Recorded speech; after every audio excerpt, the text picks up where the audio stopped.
ഗുരുവായൂർ ആനത്താവളം നിലവിൽ വന്ന് 49 വർഷം തികഞ്ഞതിന്റെ സന്തോഷത്തിൽ കരിവീരന്മാരുടെ വയറ് നിറച്ച് റിട്ടയേർഡ് ഉദ്യോഗസ്ഥർ. ആനത്താവളവുമായി ബന്ധപ്പെട്ട് ജോലി ചെയ്തു വിരമിച്ച ജീവനക്കാരും ഉദ്യോഗസ്ഥരുമാണ് ആനത്താവളത്തിന്റെ വാർഷികം അവിസ്മരണീയമാക്കിയത്. ആനത്താവളത്തിലെ 38 ആനകൾക്കും വിഭവസമൃദ്ധമായ ഊട്ടാണ് നൽകിയത്. മദപ്പാടിൽ തളച്ചിരുന്ന കൊമ്പന്മാർക്കും ഊട്ട് നൽകി. റിട്ടയേർഡ് ജീവധനം ഡെപ്യൂട്ടി അഡ്മിനിസ്ട്രേറ്റർ എം അരവിന്ദാക്ഷൻ കൊമ്പൻ ജൂനിയർ വിഷ്ണുവിന് തണ്ണിമത്തനും ചോറുരുളയും നൽകി ആനയൂട്ട് ഉദ്ഘാടനം ചെയ്തു. ഈ വർഷം വിരമിക്കുന്ന പാപ്പാൻ ഇ രാഘവൻ, വനിതാ അസിസ്റ്റന്റ് മാനേജർ ഇ ബീന എന്നിവരെ ആദരിച്ചു. 1955 ഗുരുവായൂർ ക്ഷേത്രത്തിനടുത്തുള്ള സാമൂതിരി കോവിലകം പറമ്പിൽ നിന്ന് 3 കിലോമീറ്റർ മാറിയുള്ള പുന്നത്തൂർ കോവിലകം പറമ്പിലേക്ക് ആനത്താവളം മാറ്റിയത്.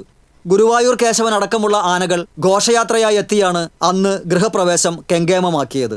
അന്ന് 25 ആനകളാണ് ഗുരുവായൂർ ക്ഷേത്രത്തിലുണ്ടായിരുന്നത്. പുന്നത്തൂർ രാജകുടുംബം വക 9 ഏക്കർ 75 സെന്റ് സ്ഥലവും കോവിലകവും 1,60,000 രൂപയ്ക്ക് വാങ്ങിയാണ് ആനത്താവളം അങ്ങോട്ട് മാറ്റിയത്. പിന്നീട് തൊട്ടടുത്ത കുറച്ചുകൂടി സ്ഥലങ്ങൾ ദേവസ്വം ഏറ്റെടുത്തു. ആദ്യം വന്ന ആനകളിൽ നന്ദിനി, ദേവി, രാധാകൃഷ്ണൻ എന്നിവ ഇപ്പോഴും ആനത്താവളത്തിലുണ്ട്.